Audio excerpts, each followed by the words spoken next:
Good morning, everyone. It's Katie, or good afternoon. It's noon already. It's Katie from Without a Crystal Ball. How are you guys doing? All right, so welcome to Plathville. Episode 3 will be on TLC tonight at 9 p.m. Central Standard Time. However, if you have TLC Go and TLC Online and you have TLC in your cable package, you can watch it early, which I did. And we're going to break it down and talk a little bit about what was on this episode. If you remember, I spoke to Olivia Plath last week about her experience with her in-laws, Kim and Barry Plath, after marrying her husband, Ethan. She and Ethan have been married for a year. And a part of this season, we have seen Ethan come into himself as he has learned more about the world, which his mother had sort of sheltered him from as a child.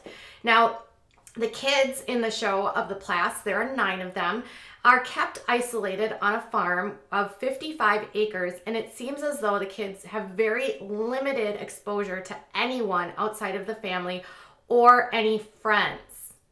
In this episode, we learn just how isolated the family is and how much the kids are sort of kept from everything around them. The episode actually starts out with Moriah sitting with her parents. If you remember in the last episode, she and Olivia went to San Francisco. Olivia had taken her to San Francisco to help her shoot a wedding, and Moriah was telling her family about all the things that she saw, the people that she saw, the culture she experienced, and she really shared about how, it's not as scary as you think. The real world isn't scary at all.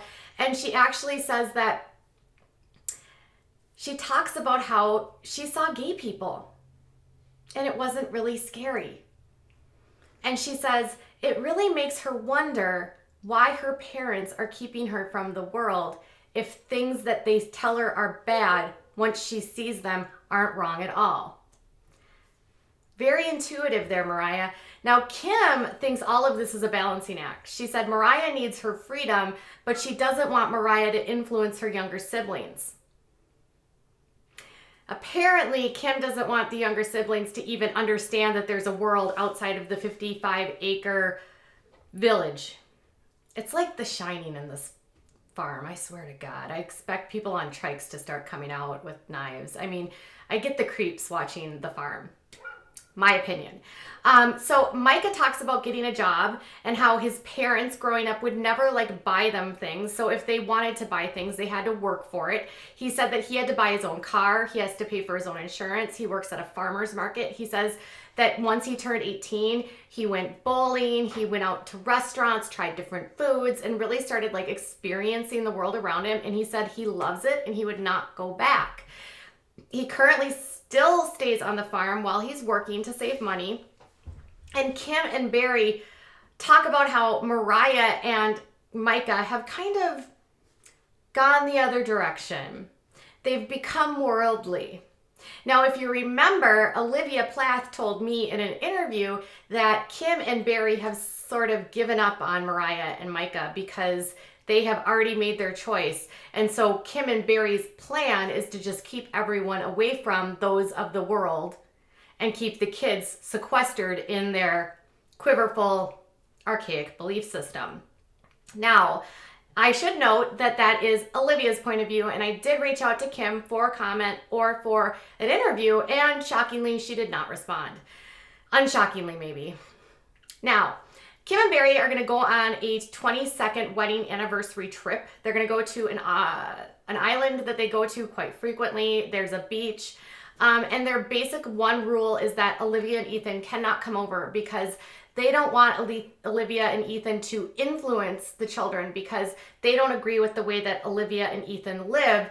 And they don't want that rubbing off on the children because Olivia and Ethan already have taken away Moriah and Micah, and they don't want the other kids to be taken away from them either. That's kind of how it all said. They didn't say it in that exact way, but that's what I heard. Anyways, when she leaves, she puts 15-year-old Lydia in charge of everything. So Lydia has to take care of the house. She's got to cook for the kids. And it has me realizing Lydia is literally the housekeeper and maid and cook. Kim and Barry, I don't know what they actually do around the house, but Lydia is literally always in the kitchen and cleaning and doing everything for the house and doing the laundry and doing all of the chores. And if you remember, Ethan told me that he can't remember the last time his mother ever cooked for him, meaning she has relied heavily on her daughters to cook for the family. It's nice how you can use your children as indentured servants. That again sounds like control. So they make a point of telling them not to allow Olivia and Ethan to come over before they do this. And then Olivia and Ethan, they cut to them for the first time in the episode. They're hitting the gym. This is the first time Ethan's actually at a gym. He doesn't understand the machines. He loves the parts, the mechanics of it. That's because he is a mechanic and he likes to take things apart and put things back together. And he talks about how he would like to take parts of the machines to make different machines, but he wasn't all that thrilled with the gym itself. While at the gym, they get a text from Moriah who wants them to come over, despite their parents not allowing them to see the siblings. Moriah is at home saying she doesn't get why her parents are keeping them away from her and her siblings because, to be honest, they're not teaching them anything, other belief systems, and putting the divide by not allowing Ethan to see his siblings is only making things worse, Moriah feels. So she texts Olivia, and Olivia asks Ethan, and Olivia is clear. She leaves this completely up to Ethan, and Ethan decides he's going to go over there because he doesn't get to see his siblings anymore. And if you remember, Olivia told me the same thing last week, that they still are not allowed to see the siblings. So they go over there. They have a wonderful time. They set up a race. They take out Ethan's old car. They have like a little go-kart type thing. They put some tires in the field. I mean, the kids are having a blast. And then they also go to the store and they buy ice cream and soda, and they have root beer floats. And the kids talk about how their mother will not allow them to have sugar or ice cream because she thinks it's bad for them. But then Micah actually points out that the more that you actually prohibit a child from doing something, the more they're going to want it themselves. And anything in moderation is fine. It's almost like Micah's smarter than Kim. Anyways, the little ones are loving the root beer floats. A lot of them are talking about how they've never had one before. Then we get back to the kids, the Plaths come home. And they find out that, and before all of this, Olivia, Ethan, Moriah, and Micah talk about this band that they're forming. Moriah sings a song for them and has a beautiful voice. And they talk about how they need a drummer. Well, Isaac is a drummer and they want Isaac to be in their band, but they're not sure that the mom and dad will allow 13-year-old Isaac to join the band. So Olivia and Ethan decide they're going to have to talk to the Plath parents later. Quickly after they get home, Kim and Barry, from their trip. Oh, and I should note that Kim discusses the death of her son, Joshua, while on the trip. It's like very awkwardly described. She discusses the pain, everything. It's very high level. She apparently hit Joshua while she was driving forward, doing some work on the farm. He was pronounced dead on the scene. She said that she went into a darkness for many months. Tragic, nonetheless. When they get back from their trip, they find out that Olivia and Ethan had been at the farm while they were gone. They were not happy. And as quickly as they get home, Olivia and Ethan are pulling up to talk to them. Now, they say Olivia and Ethan are going there to talk to Kim and Barry about them being able to have Isaac be in their band. Instead, what happens is Kim and Barry confront them about coming over, and an argument breaks out. Basically, where they are telling her that she has character flaws, that she's disrespectful, Olivia. She believes in things that are not what they believe in, and basically blame Olivia for the entire issue that is going on in their family currently. It's almost like they don't want to look inward and say, hey, maybe being so controlling and crazy and not allowing our kids to see anyone would backfire. But no, instead they blame Olivia and Ethan for poisoning the kids with their worldly thoughts. It's very clear because if you remember, Olivia told me that Barry and Kim believe that she's like, I can't even say this with a straight face, but she has evil spirits inside of her. That's what they think. And she's going to get the evil spirits onto the kids. And you can see Now that I know that, I can see it in their language. They're not trying to say it, but it's clear. They literally think that she's a demon and she's like somehow demonically possessed and she's going to like destroy the family. And Kim and Barry, instead of like, they say that this needs to be fixed before you can see our kids. We don't want your influence around the kids. And Olivia actually stands up for herself and she says, no, this is a theological difference. Shocking, they talk about theological differences. And she said, and this is a difference of how you think that I need to be living my life. And that's not going to change. I'm not going to change my theology and I'm not going to change how I live my life because I'm not going to change my essence. Which kind of leaves them speechless to the point where they have to table the conversation and nothing really gets resolved. And Isaac joining the band is a no.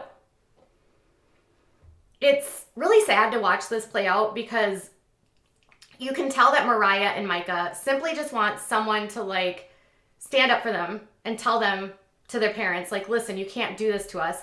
And then poor Lydia is standing there and she is definitely like in the middle of this, like where she can desperately see what her older siblings want, but then also sees the point of view of her parents. And after this like entire thing plays out, Lydia goes and runs into the woods and starts praying. Micah, Moriah, and Isaac go look for Lydia and she is sobbing, praying for her family to come back together. And then they start talking and it's even more clear just how damaged these kids are because of what the parents have decided. Moriah points out, we are never allowed to have friends. Mom and Dad don't let us have anyone in our lives that think differently. And if someone thinks differently from us, then they're immediately removed and we aren't able to be friends with them. We can't have friends outside of the family because Mom and Dad are afraid of other people. And Moriah says, you can't take things like making Ethan and Olivia not able to be a part of the family only makes the situation worse. It doesn't bind the family. And instead of the family like compromising and working towards things, they're doubling down and saying no way. So it gets to a point where you start to wonder as a viewer, is it normal for a family to keep their children so isolated from the world that they're not allowed to be around any other people? No.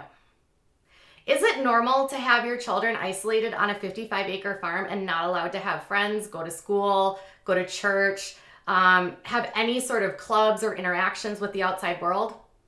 No.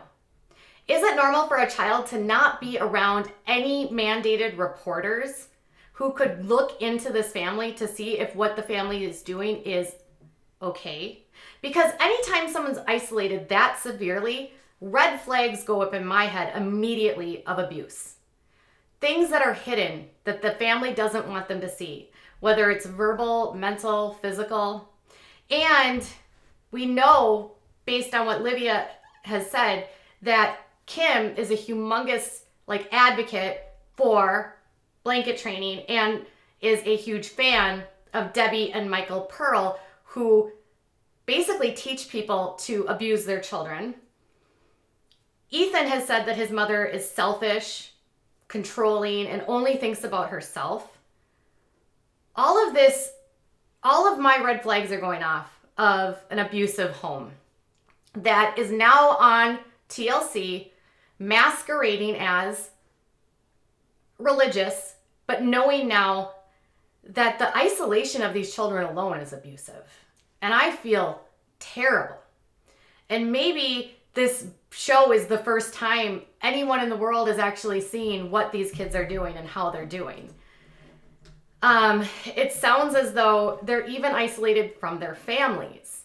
And anytime anyone is isolating anyone from anything from the world, that's abusive.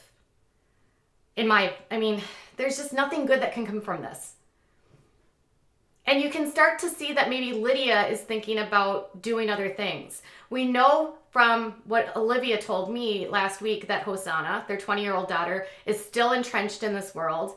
And we know based on what Moriah says that Lydia is a people pleaser, and so she'd be more likely of all of the siblings to stay connected to this. Isaac, on the other hand, appears as though he might be influenced, as are the younger kids. And I think them not wanting Ethan and Olivia around has nothing to do with Ethan and Olivia, and it has everything to do with Kim and Barry not having control and not being able to control what their children think. And that's crazy. Next week, we'll dig in more into this issue. They're going to try to extend an olive branch to Olivia, and we're going to see more arguments with Moriah and Kim having a confrontation, and Kim asking Moriah why she doesn't like her or why she doesn't respect her. And Moriah says to her mother, "Think about it, Mom.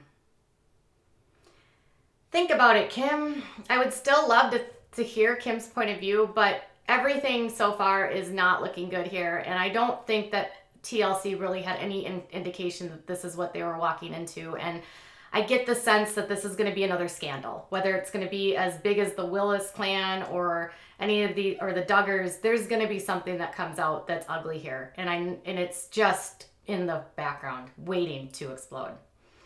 All right, you guys, the show airs on Tuesday nights at 9 p.m. Central, 10 p.m. Eastern Time. Check your local listings. TLC, it's also online at tlc.com, or if you download the app, TLC Go. All right, you guys, tell me what your thoughts are after watching the episode. I'll be back with more on the latest episode from Counting On. Bye, guys.